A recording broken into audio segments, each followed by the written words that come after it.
তোমরা অনেকেই ভাবো যার আইকিউ বেশি সে হয়তো বেশি ইন্টেলিজেন্ট, কিন্তু তুমি কতটা ইন্টেলিজেন্ট সেটা জানার আরও তিনটি প্যারামিটার আছে যেটা আমরা অনেকেই জানি না।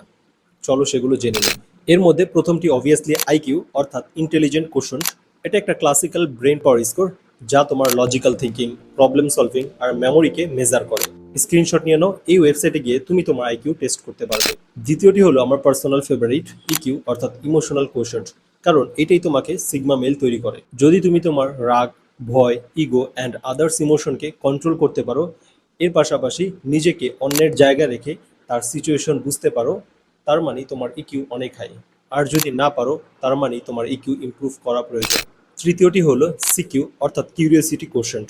মানুষের সিকিউ থাকার কারণেই মানুষ আজ এতটা আধুনিক হতে পেরেছে, কারণ এই কিউরিওসিটি বা জানতে চাওয়ার ইচ্ছাই মানুষের উদ্ভাবনী শক্তিকে জাগিয়ে তোলে।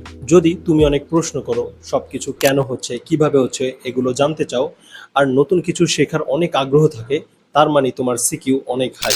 আর ফোর্থ নাম্বারটা হলো অনেক বেশি পাওয়ারফুল আর রেয়ার, হুইচ ইজ একিউ অর্থাৎ অ্যাডভার্সিটি কোশ্চেন। বেসিক্যালি তুমি যদি জীবনে বারবার ফেল হওয়ার পরেও আবার ঘুরে দাঁড়াও, হার না মেনে বারবার নিজের প্রবলেমগুলো ওভারকাম করার চেষ্টা করো, তাহলে তোমার অ্যাডভার্সিটি কোশ্চেন অনেক হাই, যা তোমাকে একদিন অবশ্যই সাকসেসফুল বানাবে। এবার এই চারটার মধ্যে কোনগুলো তোমার সাথে ম্যাচ করে তা কমেন্ট সেকশনে জানাও। দেখা হবে পরবর্তী কোনো ভিডিওতে। Till then keep learning and keep growing.